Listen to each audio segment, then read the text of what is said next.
So thank you so much for coming to our first and incidentally last DEF CON talk.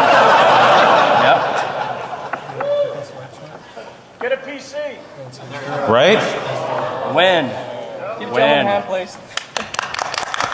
Bravo. That's what I get for upgrading. Yeah. All right.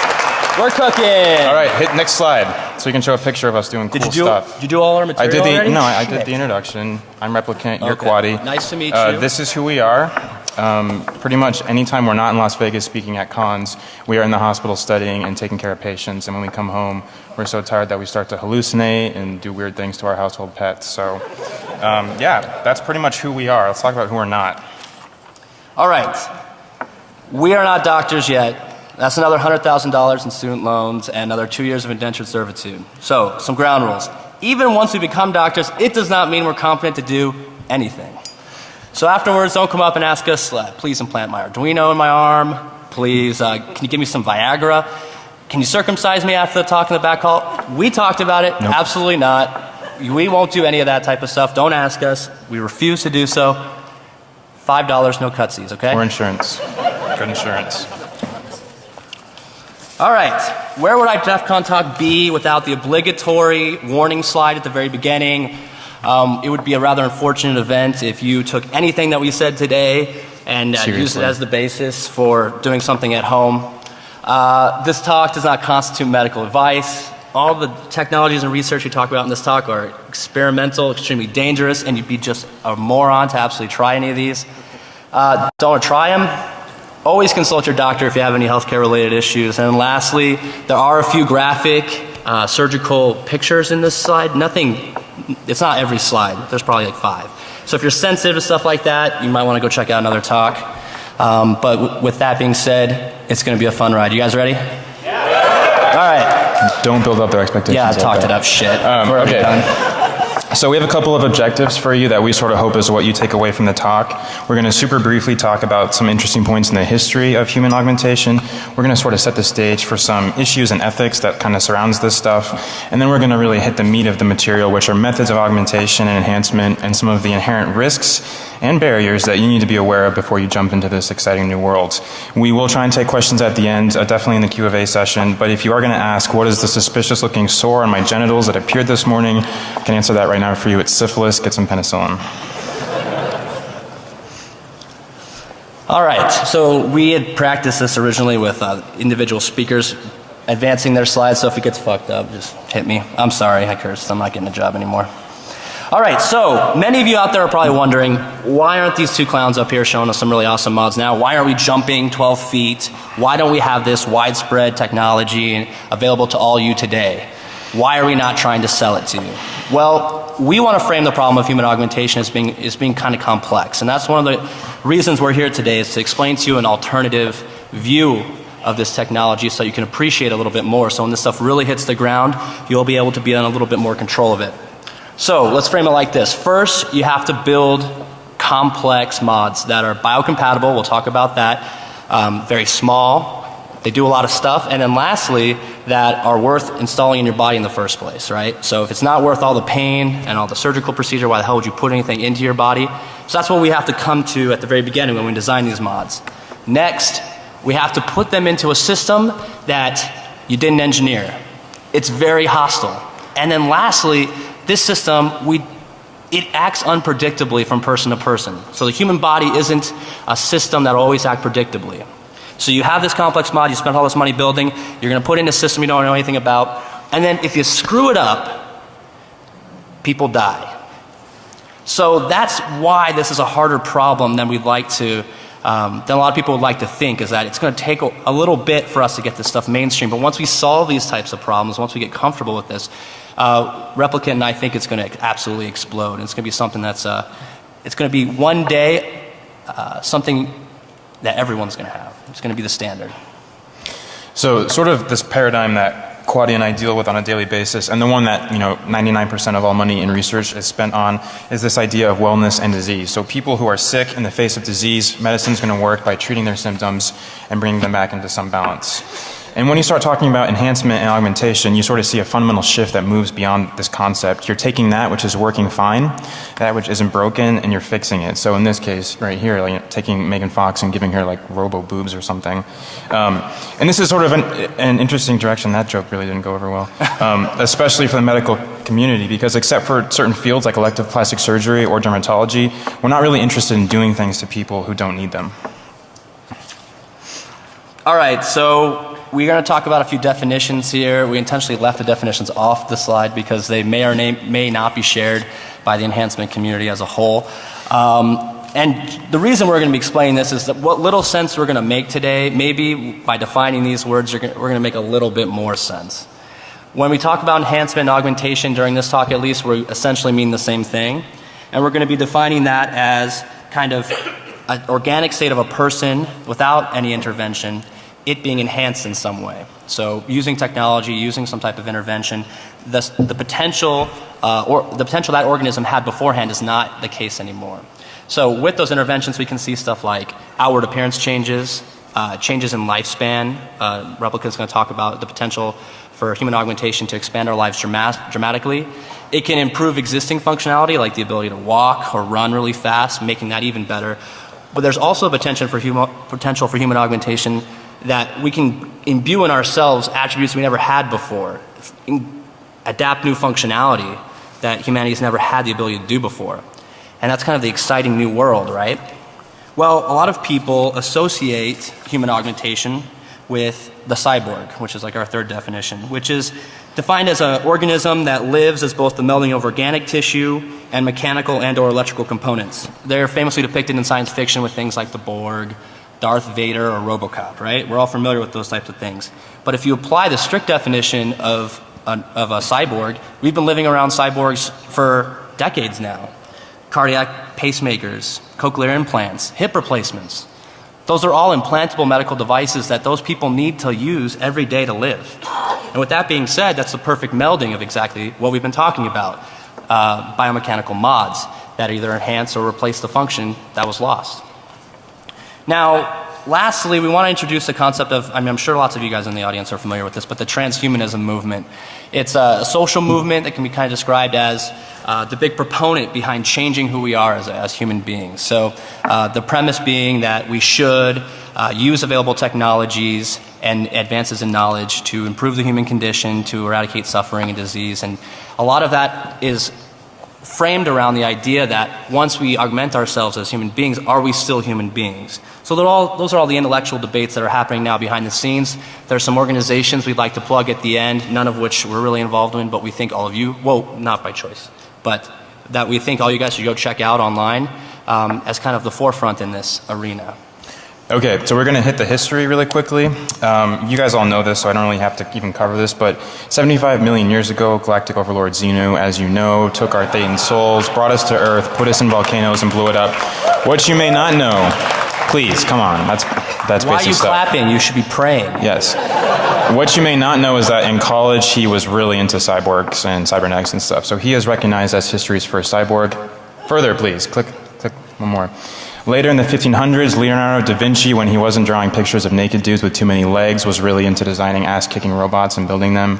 That's one there on the right. That's a picture of it that was used to great success in French and Italian campaigns. Continuing. Isn't it funny that... Thank you for laughing at those. We spent some time writing those. They gave us track 1, which is kind of funny. All right, in all seriousness, there are a couple of things that we want to hit, and if you're interested in the medical history, our slide references have a lot of really cool things that you can read about, but a couple of points.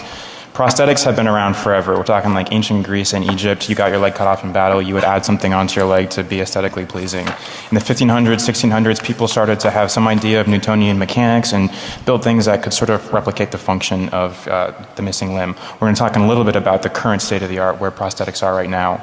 In 1984, the FDA approved the first cochlear implant for implementation, and like QUADDI said, it's really, really big because it's kind of the first brain-computer interface where you're taking something that takes information from the external environment, takes those signals and interprets it in such a way that the brain can then use that as information. So we feel like that's pretty big.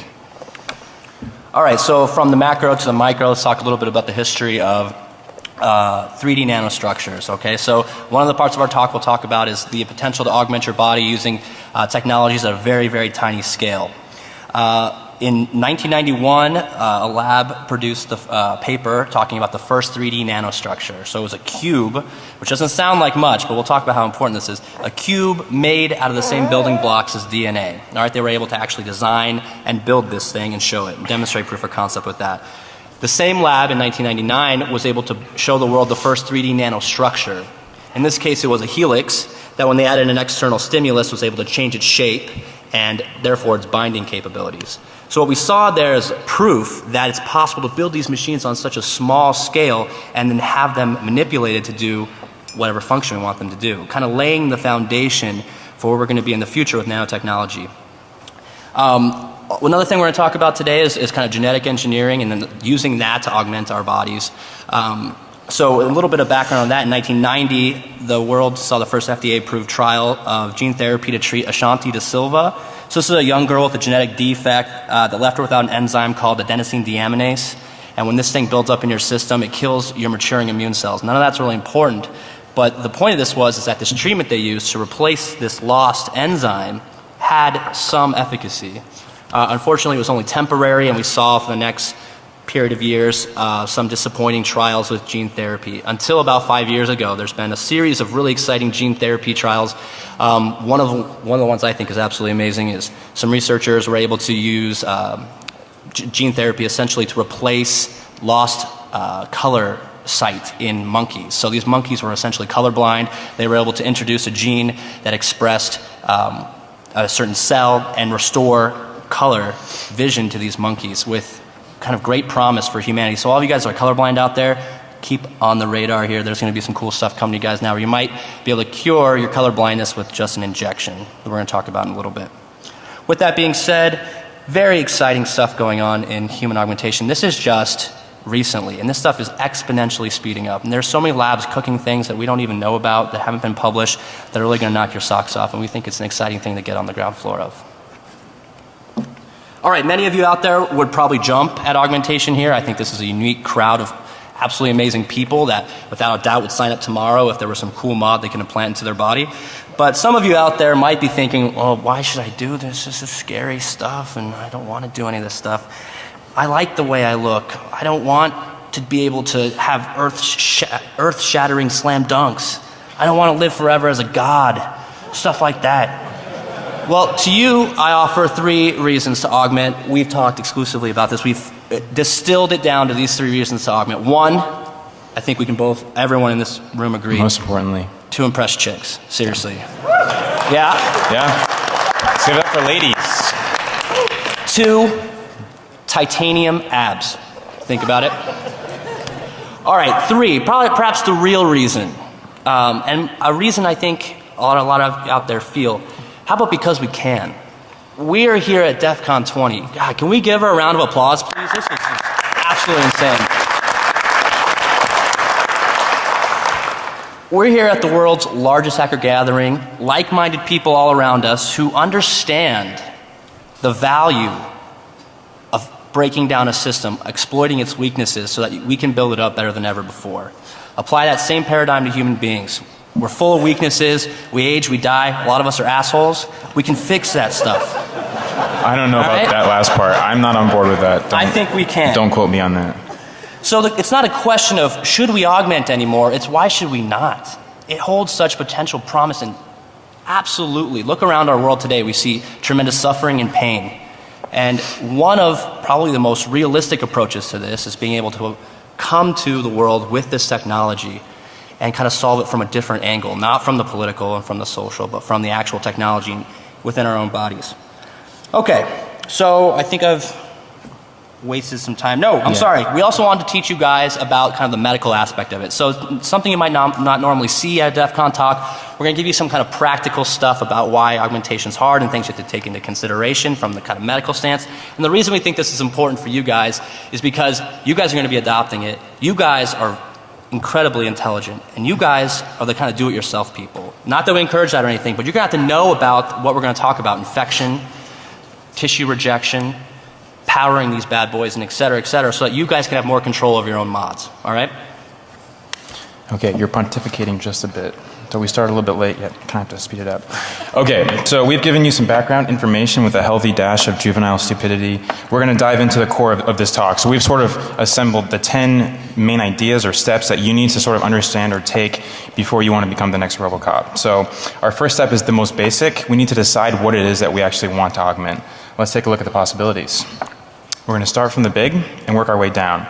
So this is kind of what everybody thinks about when they hear the word cyborg. Robotic limbs, arms that turn into laser blasters, et cetera, et cetera. And it turns out that this stuff isn't really too far away, at least the former.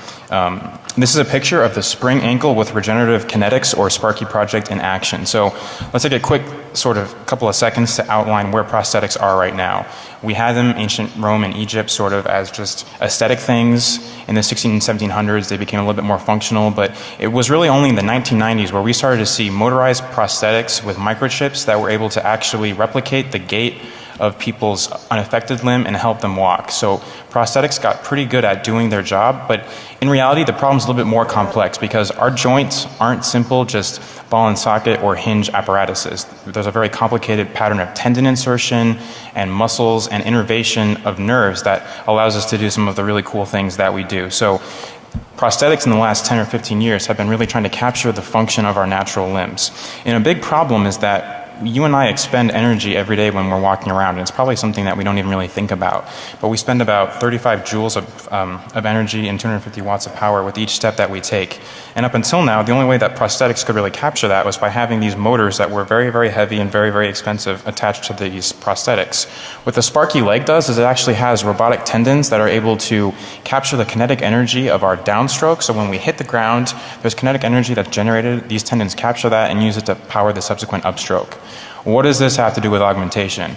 Well, we have the paper attached to our slide references, and this is actually something that does this in such an efficient way that it's projected a couple of years down the road, we're going to be able to do this better than our current legs right now. So we could see a future where maybe you have arthritis, or maybe you just want to run the 500 meters 10 seconds faster, where you say, my leg's perfectly fine, it works great, but I'd like to cut it off and put on one of these robotic legs and basically be able to jump 10 feet. It's really kind of interesting because, I mean, we're approaching a threshold in which we will be able to build things that work better than their natural counterparts, and that's really all what human augmentation is about. The alcohol is starting to seep in, so elocution is getting a little bit more difficult, so I'm going to enunciate. All right, so maybe you're a little bit more conservative, you don't want to lop off your own limbs, maybe you pop pills. I get you. Maybe you want your augmentation in the form of a pill. If you can read, this is a commonly used drug for the treatment of ADHD, Adderall. It's also a commonly abused drug for its cognitive enhancement as well as its concentration effects. So, what does all this mean? Well, augmentation may come in the form of a pill. Let's talk a little bit about how Adderall works so you guys can kind of understand that this sets this new field up of what are called nootropic drugs. All right, so I'm going to use, can you see my little pointer coming across? I have a fancy laser pointer, but the angle ain't going to work. So what we see here is a very fancy and complicated diagram of what's called synaptic transmission. I'm going to talk a little bit about this, not to any detail that you ever have to remember, but so you guys can understand how these drugs work and understand that there is absolutely endless abilities to exploit these neurochemical pathways to use them to enhance our own bodies. All right, so let's see if I can get through this. Here are two neurons that are coming together and synapsing in this space right here. This is another neuron you can't really see the rest of its body. See these little arrows? They're signifying a signal that's traversing, that's basically being sent through these neurons. All right, how does it send this neuron? How does it send this signal? Well, it sends it actually through an electrical current, a sodium gradient, and it travels very fast. But when it gets to the end, you can see these neurons don't connect. They can't continue that electrical signal to the next nerve to send down maybe signals of pain, signals of temperature, or perhaps to tell certain muscles to contract. What it has to do then is to actually change that electrical signal to a chemical signal, and you can see that being done right about here. It sends out these little vesicles that are filled with neurotransmitters. They get expelled into this cleft right here, and then they kind of travel over and stimulate the next nerve. When that happens, the signal continues. So what does Adderall do? What does meth do? It's the same thing. It's pretty much meth for your kids. Well, it stops the breakdown of these products, right? So they hang around for longer amounts of time, or I'm sorry, in higher concentrations. So these kind of neurotransmitters, these chemicals that have to stimulate this next neuron, they don't get broken down as quickly. So which means they can continue to stimulate this next neuron. The second thing it does is it stops the uptake. These things get they get taken back up in the neuron. I haven't been drinking at all. I have no excuse. So they can't stimulate the neuron. So we have a twofold increase in its ability to stimulate the next nerve. There's more of it around and it hangs around for longer amounts of time. That's the mechanism behind increased concentration, increased cognitive ability. That's the pathway exploitation. We use a drug to exploit a weakness in these neurons. That's just the absolute most basic form of it. This is a drug that's been around for decades. So what do we see? We see a great potential, and pharmaceutical companies all around the world see the abuse potential of these and recognize dollar signs. They say, holy shit, people will pay tons of money if we engineer drugs that do the same thing. Imagine a pill, you pop a pill, your IQ jumps 50 points. Imagine a patch that slowly secretes a chemical that'll increase your concentration. Or mood enhancers, perhaps it gets rid of your apprehension so you can go talk to those ladies. That is a huge, huge, huge money opportunity for these people, and there's tremendous amounts of money being pumped into these things. All right, I'll shut up now. Nanobots. Who was excited for nanobots? Yeah. No one. No one at all. So we can skip over the slide. Let's go on. So these are things that are a little bit more in the realm of the conceptual and theoretical augmentation. So they're cool ideas. They've taken their baby steps in the lab, but they're not really ready for use in humans right now. I mean, it's a big buzzword, nanobots. People think of these little robot submarines that swim through your bloodstream and zap clots or stretch your muscles. And those things are kind of still in the realm of pure science fiction, unfortunately. But the field of building these programmable and replicating structures on a nano-sized level is still very much an area of active research and progress. So something I like to do really quickly is stop and hit the scale here. So a meter is to a nanometer as the circumference of the Earth is to a marble. So we're talking incredibly tiny scales here. QUADDI shaved this morning. He took a razor, picked up and put it to his face. His hair grew approximately 1 nanometer in the time that it took to do that. So we're talking about infinitesimally small scales here. And it's really cool that we can even do this. So if we understand sort of the biophysical chemistry of how these tiny building blocks like DNA or RNA or carbon nanotubes can interact, we can design on kind of like a one-dimensional scale a blueprint that then gives rise to a 3D structure that's able to actually do things. And molecules like RNA and DNA have catalytic activity, and what that means is that they can sort of facilitate chemical reactions. It's pretty mind-blowing, but you can build these structures that then assist in the building of more copies of themselves. And this isn't really an idea that is sort of new, because there are different diseases that have been doing this for hundreds of thousands of years. So mad cow disease is a disease where basically you have a misfolded bad protein that interacts with other proteins and misfolds them into the same shape, and it's sort of like this huge explosion that basically destroys your brain from the inside out. So not a good way to die. Don't eat beef with mad cow disease, basically. People in laboratories have been building these really cool small structures, and again, all of these papers are in the reference materials, or should be. But basically, we've seen things in the lab already. Tiny little boxes made of DNA that only open when unique DNA keys are presented to them. Little tiny motors. Little tiny vesicles that can hold certain types of medication. So if you have cancer and you need chemotherapy, you could maybe take a little nano pill that contains this and will only let it go when it's in the tumor, so you avoid all those terrible systemic effects of chemotherapy. What does this again have to do with augmentation? Are we at the point of those robot submarines yet? Not really, but we can sort of foresee a future in which we could do something like have these little tiny self-replicating structures hang out in your cells and basically clean up the metabolic or oxidative waste that is generated by your cells in its day-to-day activity. And what does that mean? Basically, we could sort of foresee a future in which we have little micro custodians that keep us from aging. All of those bad things that our body produces in its day-to-day life, cleaned up by these little tiny nanostructures. So this is something that's, I mean, again, it's years and years away from being implemented, but it's really, really interesting. And please definitely check out some more of these papers if you're at all interested in this. We're going to go from this straight into genetics. This is a jellyfish right here. We all have a unique genetic code, right? And it gives our cells basically instructions about the types of proteins to produce to give rise to all of those different attributes that make us who we are. And for a really, really long time, we thought that this was something that was basically unchangeable. So barring some random mutation that would give you a really nasty type of cancer, you were born with these genes and you would die with these genes. And we know now, after a couple of decades of research, that this just isn't the case. We can fiddle with and rewrite our DNA at a very integral level with greater ease than ever before. So our very DNA is a code that we can actually modify and rewrite.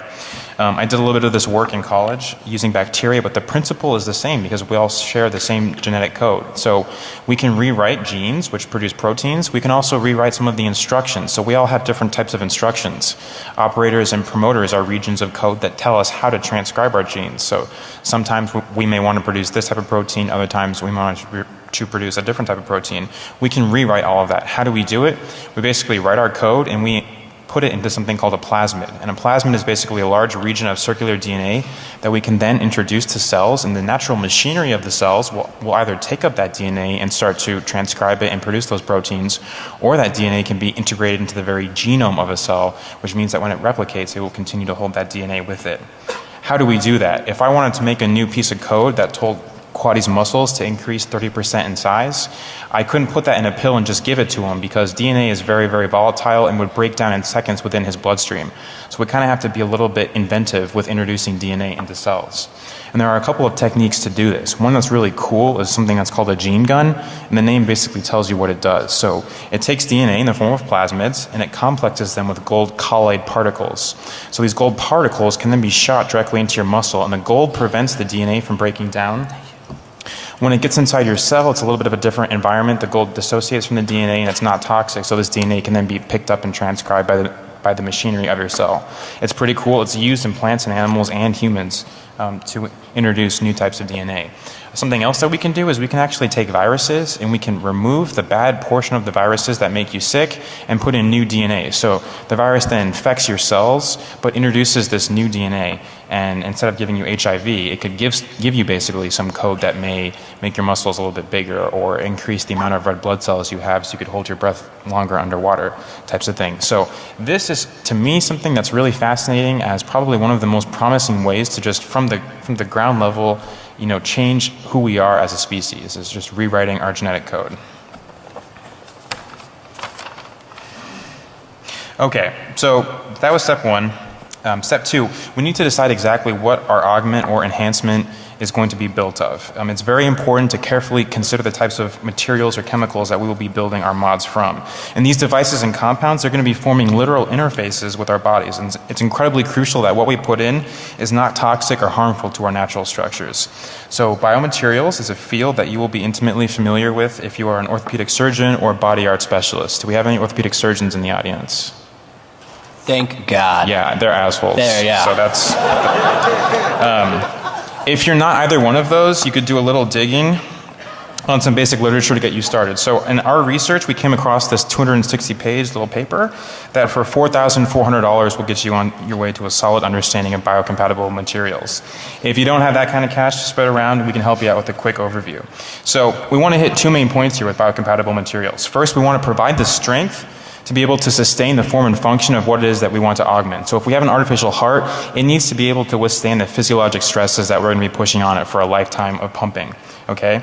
We also want to be able to have materials that the body is not going to inherently try and kick out, which is a phenomenon that QUADDI will address here in a little bit. So, as far as surgical implants are concerned, if you get in a car accident and break a couple of bones and need, some fixation of your bones, we're going to be talking about titanium and chromium and different types of metals that aren't going to be very reactive. Biopolymers is also an exploding area of research that's really interesting for types of sutures and other types of plastics that we need to have inside the body. Something interesting about that is that spider silk is actually something that's being researched at a couple of different labs across the country. It has greater tensile strength and other physical properties than anything that we've been able to come up with so far in labs. So that's kind of cool. All right, so if you don't buy that $4,000 tome of information, you're boned. You are going to risk, I'm just kidding, don't buy that at all. Google it or get it from some other reason and steal it, whatever you want. what we want to avoid is unleashing the immune system on our mod, right? So we're going to spend all this money, all this pain and suffering to get it put in. We want to make sure it doesn't get kicked out. So we're going to talk about a process called foreign body rejection. Essentially how it works is your immune system is a collection of cells, proteins, and chemical signals that is function is to destroy foreign bodies or inactivate them so they don't harm you. Now, a foreign body reaction to your mod is going to either destroy your mod or cause significant harm to yourself. The human body, through unknown mechanisms, it's not fully understood now, recognizes the implanted mod as foreign, and some people think this has to do with the texture of the mod or perhaps varying degrees of biocompatibility among humans. In any case, the process begins with the recognition of it being foreign. Certain cells are going to come in all of a sudden. They're going to be like, holy shit, your mod, it's hurting us. What's this deal here? It's going to start spilling out all these chemical mediators that are going to tell your body to do things like swell, get red, and get very painful. This is the reaction we're all familiar with, kind of that inflammatory reaction, right? So these early cells come in. It's going to be a very painful experience. But then about 2 days later, some other cells migrate to your mod. And they start telling everyone around there, we got to wall this guy off. This thing's not supposed to be here. We got to make sure it doesn't affect our body. So these macrophages come in, these fibroblasts come in, and they essentially start walling off your mod. All right, they're going to encase it in a thick fibrotic shell, and it's going to be so extensive that your mod probably won't work after that happens. You really want to avoid this process. And even if it still works, it's extremely painful. Let me show you a little bit of an example, so don't freak out. This is a microscopic slide. We're going to talk a little bit about it just so you guys can see. This isn't a hard thing to understand, let's just get oriented for a second here. So this is the epidermis, the layer of skin that all of us are familiar with. I can see all your guys' epidermises right now. Below, that wasn't, yeah, I shouldn't have said that. Time of death on that joke, Shit. 11:30. You can see healthy dermis tissue below that on the left side here. So this is kind of normal stuff. You can see there isn't a lot going on there. But in the middle and on the right here are two foreign bodies that have been implanted in the skin. You're probably wondering, oh my God, is this a mod? No, this is actually a splinter. All right, you can tell it's a splinter because these cells right here have thick cell walls not seen in the normal tissue, and plants have thick cell walls. So you can see this is actually a splinter, a foreign body that's been introduced into the skin, and the processes we've been talking about are happening.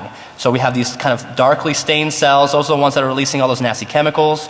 We have essentially a wall being built around it, isolating it. That's exactly what's going to happen to your mod if you don't pay attention and use biomechanical materials.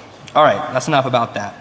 Lastly, what I want to say about biocompatibility, yeah, shit, I ruined that joke, I'm sorry, is that it's not a guarantee. What might work in you, the mod that might not react to your immune system with the same materials might react in another human being. It's not a guarantee.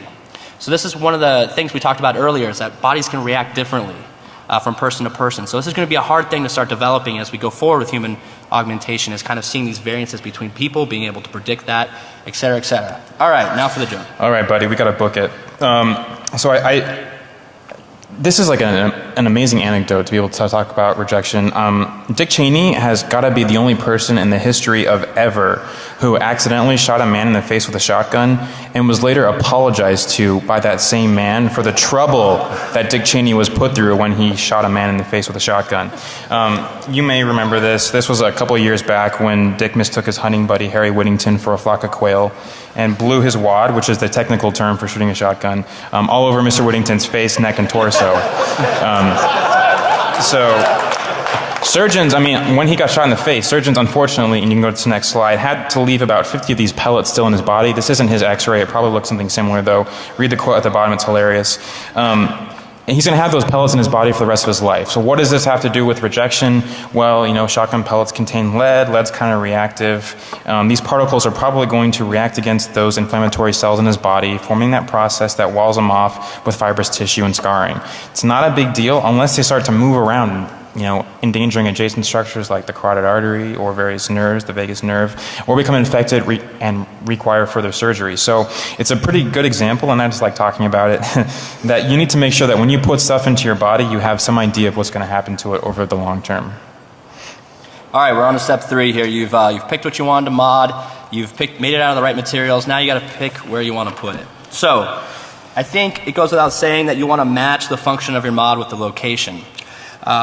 Once implanting the mod, though, it's also important to recognize the potential for removal in case of emergency, regret, or as many of you people are probably wondering, upgrade desirability. So, a good rule of thumb is that the harder the mod is to put in, the harder it's going to be to remove. And also being said, some mods, once they get put in, are never going to be able to be removed, just due to the danger removing these things is going to pose to the person who's already augmented. So, lastly, I think in this slide right here is it's very important not to disrupt the local tissue. And let's talk an example about that, because I think it's a good understanding is you just can't put something in your body. You have to be cognizant of the adjacent structures. So, all right, let's talk about the armpit, or in fancy doctor speak, the axilla. In addition to producing sweat and stench and embarrassing you on those dates, it houses very important vascular structures, so blood vessels here, like the axillary artery and the brachial vein. If you nick one of these guys while trying to implant bionic muscles for FAP enhancement, you may prematurely end your life with a fountain of blood. All right? I didn't time that well, I think. In addition to that, we have this kind of super highway of nerves called the brachial plexus. If you nick one of these guys, you're not going to be able to move your arm right, or you're not going to be able to have the sensation of temperature or perhaps pain. And then additionally, it's just going to really hurt. Lastly, there are these little structures that run throughout your body called lymphatic ducts. They kind of drain the fluid from your body. And if you cut these things, and they're nearly invisible, if you cut these things, your limb is going to swell up. And it's going to be extremely painful. So these are the type of things that take years and years of training to be able to understand and be surgically trained to avoid. But just putting something in your arm is not that simple. All right. Here are some possible sites for implantation. We've had some success. The medical community has had some success in putting it. So you're probably wondering, where can I put stuff? So the brain parenchyma or brain matter is very, very sensitive, but there are some techniques and abilities to put electrodes into certain deep structures of the brain safely. So that's a possibility. There are also things called ventricles in your head that are basically fluid-filled cavities that produce what's called cerebral spinal fluid. This fluid coats and protects your brain as well as gives nutrition to some parts of it. But these are actually cavities that are actually ripe for implantation of small devices, and we're going to talk a little bit about that in a minute. The middle ear, and this is what this is a picture of. So the middle ear, it houses a mod. I like to call it a mod. Some people call it a medical device called the cochlear implant. The cochlear implant is used to restore hearing from deaf people, basically, or severely hard of hearing people. And what you can see here with my cursor is that this is the middle ear right over here. There's an electrode planted right into the cochlear that comes up and talks to this transmitting coil. That transmission coil is actually placed underneath this flap of skin, and it has a magnet. On the other side of that skin, when they sew this thing up, is going to be the external part of it, which is going to house a microphone and a sound processing unit.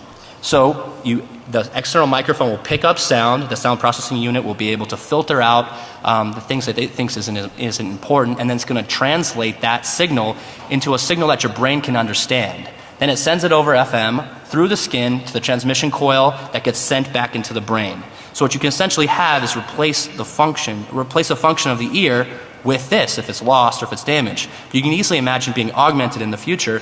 This type of brain-machine interface is absolutely what we're going to need to experience, what we're going to need to implant into people, what we're going to need to do, because it's very possible these things are going to function better than our own hearing. And this is kind of a completely ripe area right now. In addition, if you don't want to put stuff in your head, there are a couple cavities, the thoracic cavity above the diaphragm and the abdominal cavity below the diaphragm. We recommend staying away from the thoracic cavity because it's got important things like the lung and heart. It's also surrounded by your ribs, which makes it kind of hard to distend. So that's not really going to be very accommodating for a cool mod. Your abdominal cavity is a little bit more distending, and it also houses important mods, so you might want to consider that. Lastly, what we think is the most viable approach for implanting your mod is going to be subdermal, right? It's going to be right below the skin. This is an example. This picture shows both an invasive mod and a subdermal mod. And the reason they pick subdermal mods is because they're easy to put in, they're easy to remove, and we have lots of experience with them already. We have cochlear implants, we have pacemakers, we have certain forms of birth control that you can implant right underneath the skin, and it slowly seeps out a birth control chemical for years and years and years. We have experience with this. This is going to be the easiest thing for us to do.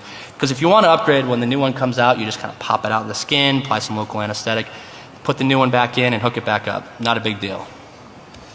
Okay, so we don't have that much time left. We're going to have to book a little bit. Let's talk a little bit about infection and why it's not a good idea to have these people in the back alleys putting in your mod. All right, so let's talk about what you need to get this thing put in. So that's our fourth step, you want to put it in. All right, so you're going to need some expertise. You're going to need the help of surgeons and surgical suites, right? You don't want to get your mod done in the back alleys because like other back alley jobs, antibiotics may or may not be able to cure it. So you're going to want to avoid that type of stuff. There's lots of risks involved, and with any surgery, avoiding things like infection are going to be key. So we're going to book it through this one, but this is a picture of an infected pacemaker. Now, let's put this in context. This was done by trained cardiac surgeons that took decades of training. It was done in a sterile surgical suite, and it had some of the best post-operative care available on the planet, and it still got infected. So if you do your modding in your own garage, your infection is going to look like a pinprick compared to this. So don't be an idiot. You really need some help when it comes to implanting this stuff in your body, because that is bad news bears. All right, so once we put all this stuff in, it's really important to connect our mod. I don't have time to fully go through all of this, but it's one of the biggest problems that we still have ahead of us in human augmentation. I've got a lot of really cool neuroscience here that I don't have time to go into. If you want to talk about that in Q&A, feel free. But basically, and you can go to the next slide, our brains are kind of the most complex and amazing computers that have ever existed in the universe. So it's not just as simple as soldering a neuron to a microchip and turning it on. Okay? We've got incredibly complex neuroscientific patterns that we need to fully understand before we can really hook a brain-machine interface in and expect it to work. However, with that being said, there is some incredibly cool research going on. You can go to the next slide. You might have heard about some research going on between Stanford and this gentleman right here, seen in his natural habitat, trying to understand sort of and map his electroencephalogram to sort of understand the patterns that his brain uses to come up with ideas so that he can someday be able to speak just by thinking instead of having to blink his eye like this for half an hour to get a sentence out. Okay, so that's step 5. We really need to understand how our brain works in order to fully connect these things. Step 6 is incredibly important as well. We need to power our mod. We talked a little bit about this with the Sparky leg. There are some really cool ways to take those types of physical prostheses and power them, but if you go to the next slide, we can talk about lithium-ion batteries that might be in your cardiac pacemakers or your cochlear implants, and those are actually very similar to those found in your cell phone, so there's not a whole lot of a difference there, to the very, very, very small. So recently there was a cool paper published at MIT where they talked about a fuel cell that they could implant into the brain, either in the ventricles or the spinal cord, that actually ran on the glucose present in that cerebrospinal fluid that QUADDI talked about. And that's sort of cool because it really highlights a couple of the key topics that we've been talking about. These cells are made out of silicon and palladium, which are relatively inexpensive, non-reactive metals, and they're put into a location, the spinal canal, where there aren't many immune cells around to reject them. All right, step 7, save your pennies, maybe a step that should have been taken before initiating.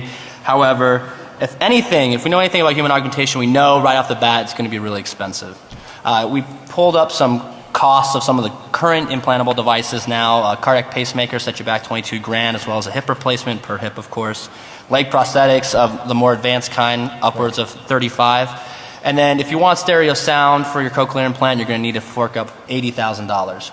Now, what does this mean? And we don't have a lot of time to talk about money, and that's not our point with this. But what it does do is introduce a very valid criticism, just one of many, of human augmentation, and that's who's going to get these mods? You know, what happens when these people that get augmented, they can outperform the people that don't have the mods? Are we going to create kind of an artificial, like a ceiling essentially that the unmodded can never kind of compete with? With that being said, we can't answer these questions. These are the types of things that we as a community have to come together and start solving. We would really like to solve these things before we let the cyborg out of the box, before we kind of introduce these problems now. One of the things we definitely going to need to do is come together as a community, all right? So it's important that all of us here kind of understand that we're going to need to be approaching this with encouraging open standards, driving the market for these mods, and encouraging kind of equal access to modification, so we can kind of avoid a lot of these problems. So kind of an interesting thing. All right, so step 8, we want you to support your local augmented, all right? So this is here we go. Community is important. You know that, we know that. That's why we're here at DEF CON 20. Helping to build the support of the transhumanism community of the future is just as important as the research and work that goes into creating individual mods. Like most up-and-coming revolutions, this is one that will be met with a bit of backlash and resistance from people who either don't fully understand the goals and ideals of the movement or have objections, some valid, some not, due to ethical, practical, or religious concerns. It's important that the same sense of unity that we bring to this weekend can be harnessed in the future when the first few brave souls take the initial steps into enhancing their body. There are several online communities and organizations we encourage you to check out. We like the Humanity Plus, the Singularity Institute. These are kind of what we're talking about, the social movements involved, kind of on the ground level here. All right, let's do this. So we're at DEF CON. Let's talk a little bit about it. DEF CON 16 shocked us with the dangers of unsecured wireless pacemakers. Black Hat 2011 tanked our blood sugars while showing us how easy it was to kill a person with a wireless insulin pump. The stakes are high now. Just imagine when augmentation is widespread. Everyone's body connected wirelessly. And those who harm with keystrokes now are not going to hold back then. We can't leave it up to the device companies whose only concern is being first to market. We can't leave it up to the FDA because they're hopelessly behind the technology curve, bound by endless bureaucracy, and influenced by legislators, some of which still believe the Earth is only 6,000 years old. We need to do the best we can now to secure these mods. If we don't, we risk the very boring and likely outcome that at DEF CON 50, all we're going to be talking about are 0 days of our own bodies. All right? That would suck. I like other stuff. All right? So let's do this from a community. Let's understand it and secure these things from the ground up so that we can avoid a lot of the problems we've seen and are talking about at DEF CON today. Okay, so I have an incredibly eloquent closing statement. You're just going to take my word on it because I want to finish by 11:50 to give our goons the time that they deserve. Moral of the story, the Cliff Notes version is that, so basically QUADDI and I talked about doing something for this talk. The summary here that we want to sort of convey to you is sort of prepare for unforeseen consequences. So we talked about doing something cool for this talk as like a proof of concept, let's show them something cool type of thing where we could interact with our audience. We did a little bit of research into RFID chips, as cliched and been done as that has been. People as early as '98 were putting these things in to open up their garage doors or turn on music in their house. So we did a little bit of research. The only RFID chip that was approved for human implantation was done so in 2004. It's called the VeriChip ID, very, very similar to the microchip that you put in your dogs and cats if they ever get lost. Cool. So what happened was in 2007 there was a report that came out collecting several clinical studies that showed that these chips, when put into mice and rats, in 1 to 10% of these animals generated an invasive tissue cancer called a sarcoma. Okay? So instantaneously this thing, before it even was put through further human testing to see is there a similar risk, is there a similar chance of this happening in humans, was taken off of the market and immediately shut down. And you're not going to be able to find this thing advertised on his company's website anymore. Okay? So the moral of the story here is prepare for unforeseen consequences. So QUADDI talked in the very beginning of this talk about taking a system, a complex system that we don't fully understand, and attempting to drastically alter it. And so along with any of these potentially new enhancements and augments that we may develop, we could also potentially create entirely new types of pathology and disease that we have no idea how to even manage or treat. So along with this wonderful, incredible promise that these types of technologies present, there's a dark side behind that promise. And human augmentation is going to have to be a field that is both very bravely and cautiously explored. That about wraps us up. We'd love to talk to you over at the Q&A session. Come and hang out with us and, you know, introduce yourselves. And if you want to try and make yourself into a cyborg, we'd love to work with you on that. So thank you so much for coming. We really appreciate it. 12 feet. Why don't we have this widespread technology available to all you today? Why are we not trying to sell it to you?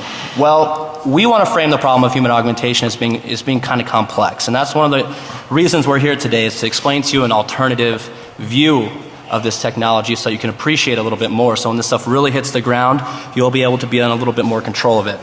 So let's frame it like this. First, you have to build complex mods that are biocompatible. We'll talk about that. Very small. They do a lot of stuff. And then lastly, that are worth installing in your body in the first place, right? So if it's not worth all the pain and all the surgical procedure, why the hell would you put anything into your body? So that's what we have to come to at the very beginning when we design these mods. Next, we have to put them into a system that you didn't engineer. It's very hostile. And then lastly, this system, it acts unpredictably from person to person. So the human body isn't a system that will always act predictably.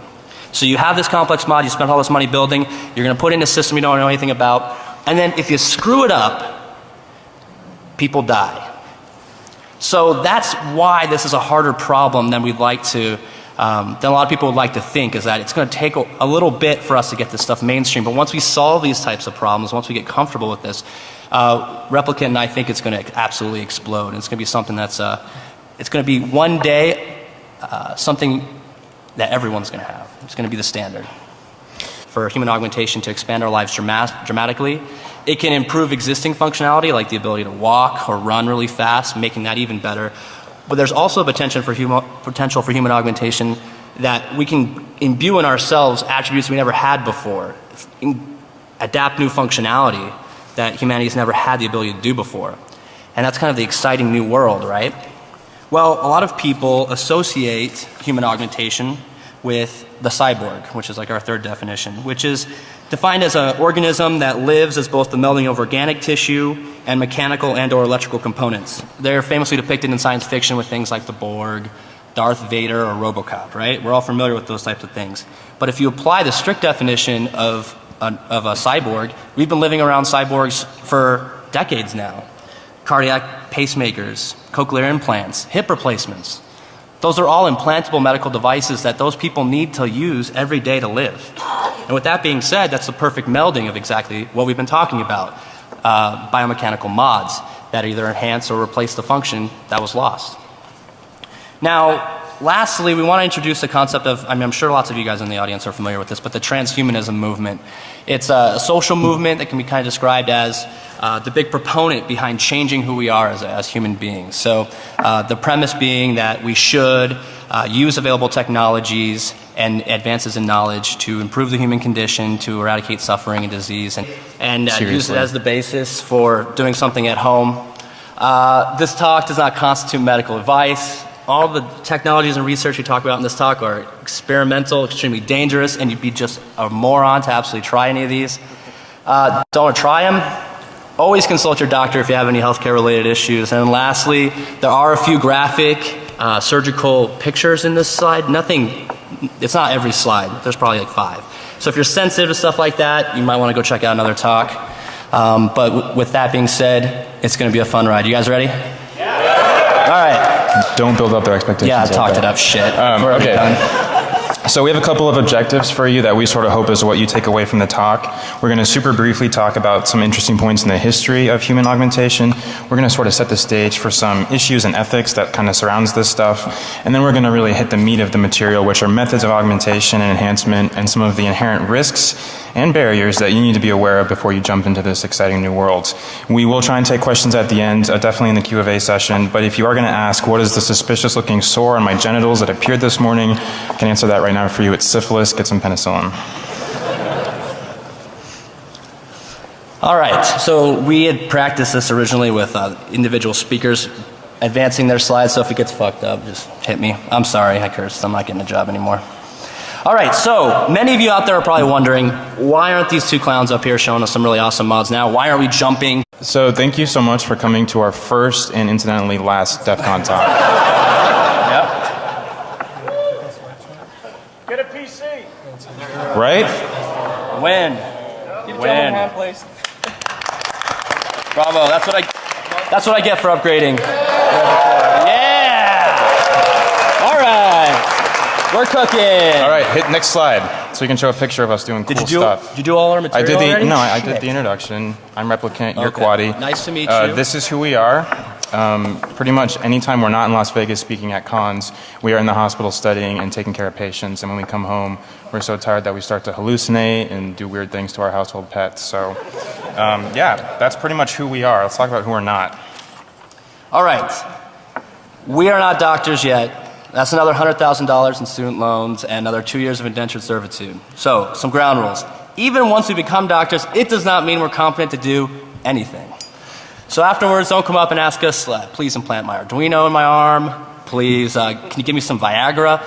Can you circumcise me after the talk in the back hall? We talked about it. Nope. Absolutely not. We won't do any of that type of stuff. Don't ask us. We refuse to do so. $5, no cutsies, okay? Or insurance. Good insurance. All right, where would our DEF CON talk be without the obligatory warning slide at the very beginning? It would be a rather unfortunate event if you took anything that we said today. So sort of this paradigm that QUADDI and I deal with on a daily basis, and the one that 99% of all money in research is spent on, is this idea of wellness and disease. So people who are sick in the face of disease, medicine's going to work by treating their symptoms and bringing them back into some balance. And when you start talking about enhancement and augmentation, you sort of see a fundamental shift that moves beyond this concept. You're taking that which is working fine, that which isn't broken, and you're fixing it. So in this case, right here, like taking Megan Fox and giving her like robo boobs or something. And this is sort of an interesting direction. That joke really didn't go over well, especially for the medical community, because except for certain fields like elective plastic surgery or dermatology, we're not really interested in doing things to people who don't need them. All right, so we're going to talk about a few definitions here. We intentionally left the definitions off the slide because they may or may not be shared by the enhancement community as a whole. And the reason we're going to be explaining this is that what little sense we're going to make today, maybe by defining these words, we're going to make a little bit more sense. When we talk about enhancement and augmentation during this talk, at least, we essentially mean the same thing. And we're going to be defining that as kind of an organic state of a person without any intervention, it being enhanced in some way. So using technology, using some type of intervention, the potential that organism had beforehand is not the case anymore. So with those interventions, we can see stuff like outward appearance changes, changes in lifespan. Replica's going to talk about the potential